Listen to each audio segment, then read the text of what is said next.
Genesis 25. Abraham had taken another wife, whose name was Keturah. She bore him Zimran, Jokshan, Medan, Midian, Ishbak, and Shua.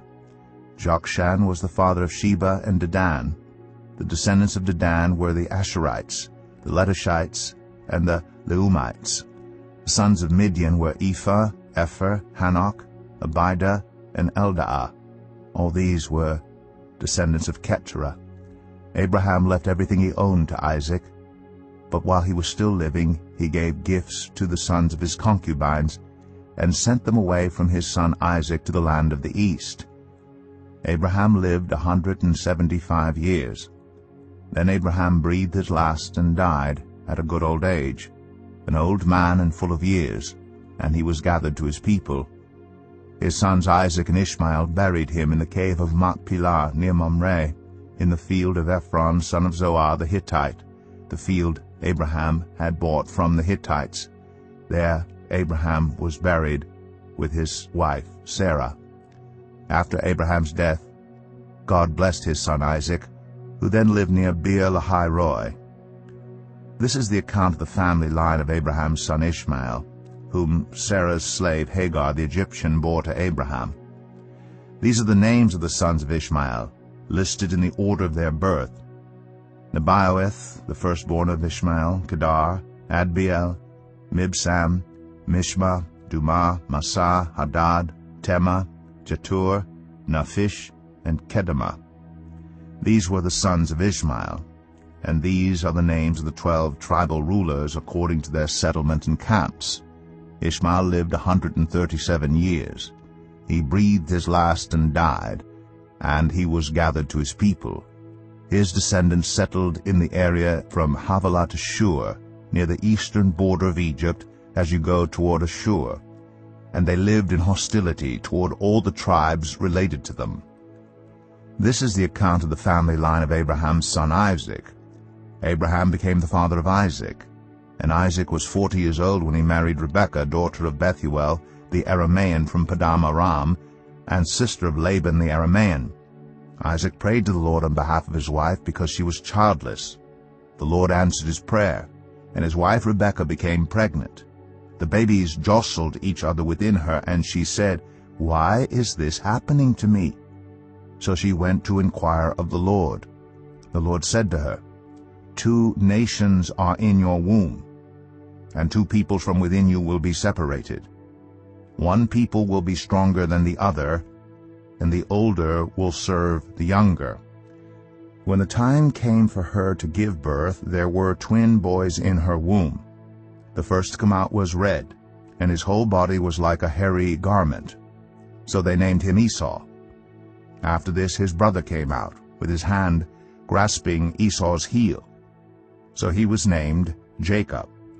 Isaac was 60 years old when Rebekah gave birth to them. The boys grew up, and Esau became a skillful hunter, a man of the open country, while Jacob was content to stay at home among the tents. Isaac, who had a taste for wild game, loved Esau, but Rebekah loved Jacob. Once when Jacob was cooking some stew, Esau came in from the open country, famished. He said to Jacob, "Quick, let me have some of that red stew. I'm famished." That is why he was also called Edom. Jacob replied, "First sell me your birthright." "Look, I am about to die," Esau said. "What good is the birthright to me?" But Jacob said, "Swear to me first." So he swore an oath to him, selling his birthright to Jacob. Then Jacob gave Esau some bread and some lentil stew. He ate and drank, and then got up and left. So Esau despised his birthright. Genesis 26. Now there was a famine in the land, besides the previous famine in Abraham's time. And Isaac went to Abimelech, king of the Philistines, in Gerar. The Lord appeared to Isaac and said, "Do not go down to Egypt. Live in the land where I tell you to live. Stay in this land for a while, and I will be with you and will bless you. For to you and your descendants I will give all these lands, and will confirm the oath I swore to your father Abraham. I will make your descendants as numerous as the stars in the sky, and will give them all these lands. And through your offspring all nations on earth will be blessed, because Abraham obeyed me, and did everything I required of him, keeping my commands, my decrees, and my instructions. So Isaac stayed in Gerar. When the men of that place asked him about his wife, he said, "She is my sister," because he was afraid to say, "She is my wife." He thought, "The men of this place might kill me on account of Rebekah, because she is beautiful." When Isaac had been there a long time, Abimelech, king of the Philistines, looked down from a window and saw Isaac caressing his wife Rebekah. So Abimelech summoned Isaac and said, "She is really your wife. Why did you say she is my sister?"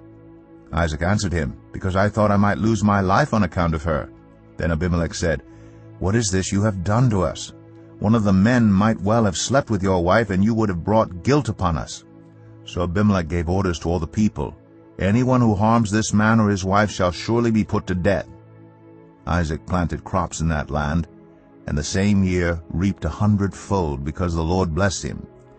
The man became rich, and his wealth continued to grow until he became very wealthy. He had so many flocks and herds and servants that the Philistines envied him. So all the wells that his father's servants had dug in the time of his father Abraham, the Philistines stopped up, filling them with earth. Then Abimelech said to Isaac, "Move away from us. You have become too powerful for us." So Isaac moved away from there and encamped in the valley of Gerar, where he settled. Isaac reopened the wells that had been dug in the time of his father Abraham, which the Philistines had stopped up after Abraham died, and he gave them the same names his father had given them. Isaac's servants dug in the valley and discovered a well of fresh water there. But the herders of Gerar quarreled with those of Isaac and said, "The water is ours." So he named the well Esek, because they disputed with him. Then they dug another well, but they quarreled over that one also. So he named it Sitnah. He moved on from there and dug another well, and no one quarreled over it. He named it Rehoboth, saying, "Now the Lord has given us room, and we will flourish in the land." From there he went up to Beersheba. That night the Lord appeared to him and said, "I am the God of your father Abraham.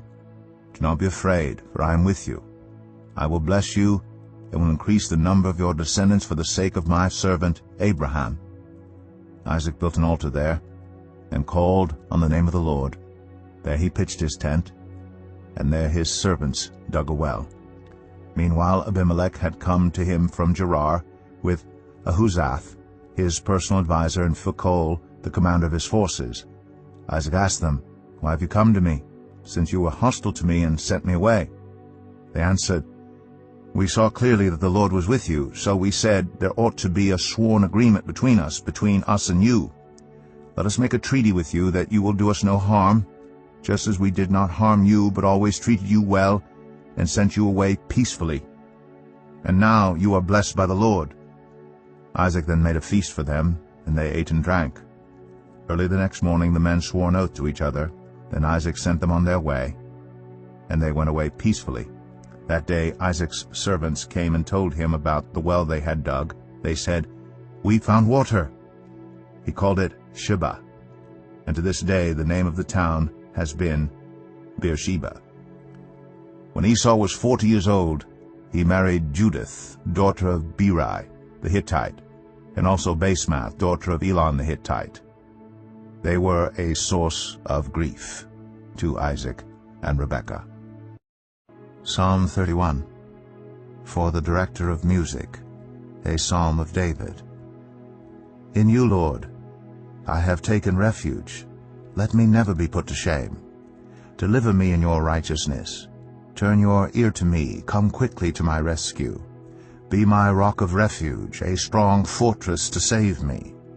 Since you are my rock and my fortress, for the sake of your name, lead and guide me. Keep me free from the trap that is set for me, for you are my refuge. Into your hands I commit my spirit. Deliver me, Lord, my faithful God. I hate those who cling to worthless idols. As for me, I trust in the Lord. I will be glad and rejoice in your love. For you saw my affliction and knew the anguish of my soul. You have not given me into the hands of the enemy, but have set my feet in a spacious place. Be merciful to me, Lord, for I am in distress. My eyes grow weak with sorrow, my soul and body with grief. My life is consumed by anguish, and my years by groaning. My strength fails because of my affliction, and my bones grow weak. Because of all my enemies, I am the utter contempt of my neighbors, and an object of dread to my closest friends. Those who see me on the street flee from me. I am forgotten as though I were dead. I have become like broken pottery. For I hear many whispering terror on every side. They conspire against me and plot to take my life. But I trust in you, Lord. I say, you are my God. My times are in your hands. Deliver me from the hands of my enemies, from those who pursue me. Let your face shine on your servant. Save me in your unfailing love. Let me not be put to shame, Lord, for I have cried out to you. But let the wicked be put to shame, and be silent in the realm of the dead. Let their lying lips be silenced, for with pride and contempt they speak arrogantly against the righteous. How abundant are the good things that you have stored up for those who fear you, that you bestow in the sight of all on those who take refuge in you. In the shelter of your presence you hide them from all human intrigues. You keep them safe in your dwelling from accusing tongues. Praise be to the Lord, for he showed me the wonders of his love when I was in a city under siege. In my alarm I said, I am cut off from your sight. Yet you heard my cry for mercy when I called to you for help. Love the Lord, all his faithful people. The Lord preserves those who are true to him, but the proud he pays back in full. Be strong and take heart, all you who hope in the Lord. Matthew 16. The Pharisees and Sadducees came to Jesus and tested him by asking him to show them a sign from heaven. He replied, When evening comes you say it will be fair weather, for the sky is red. And in the morning, today it will be stormy, for the sky is red and overcast. You know how to interpret the appearance of the sky, but you cannot interpret the signs of the times. A wicked and adulterous generation looks for a sign, but none will be given it except the sign of Jonah. Jesus then left them and went away. When they went across the lake, the disciples forgot to take bread. Be careful, Jesus said to them. Be on your guard against the yeast of the Pharisees and the Sadducees. They discussed this among themselves and said, It is because we didn't bring any bread. Aware of their discussion, Jesus asked, You of little faith, why are you talking among yourselves about having no bread? Do you still not understand? Don't you remember the 5 loaves to the 5,000, and how many basketfuls you gathered? Or the 7 loaves to the 4,000, and how many basketfuls you gathered? How is it you don't understand that I was not talking to you about bread? But be on your guard against the yeast of the Pharisees and Sadducees. Then they understood that he was not telling them to guard against the yeast used in bread, but against the teaching of the Pharisees and Sadducees. When Jesus came to the region of Caesarea Philippi, he asked his disciples, Who do people say the Son of Man is? They replied, Some say John the Baptist, others say Elijah, and still others Jeremiah or one of the prophets. But what about you, he asked. Who do you say I am? Simon Peter answered, You are the Messiah, the Son of the living God. Jesus replied, Blessed are you, Simon, son of Jonah. For this was not revealed to you by flesh and blood, but by my Father in heaven. And I tell you that you are Peter, and on this rock I will build my church, and the gates of Hades will not overcome it. I will give you the keys of the kingdom of heaven. Whatever you bind on earth will be bound in heaven, and whatever you loose on earth will be loosed in heaven. Then he ordered his disciples not to tell anyone that he was the Messiah. From that time on, Jesus began to explain to his disciples that he must go to Jerusalem and suffer many things at the hands of the elders, the chief priests, and the teachers of the law, and that he must be killed, and on the 3rd day be raised to life. Peter took him aside and began to rebuke him. Never, Lord, he said, this shall never happen to you. Jesus turned and said to Peter, Get behind me, Satan. You are a stumbling block to me. You do not have in mind the concerns of God, but merely human concerns." Then Jesus said to his disciples, "Whoever wants to be my disciple must deny themselves and take up their cross and follow me. For whoever wants to save their life will lose it, but whoever loses their life for me will find it. What good will it be for someone to gain the whole world yet forfeit their soul? Or what can anyone give in exchange for their soul?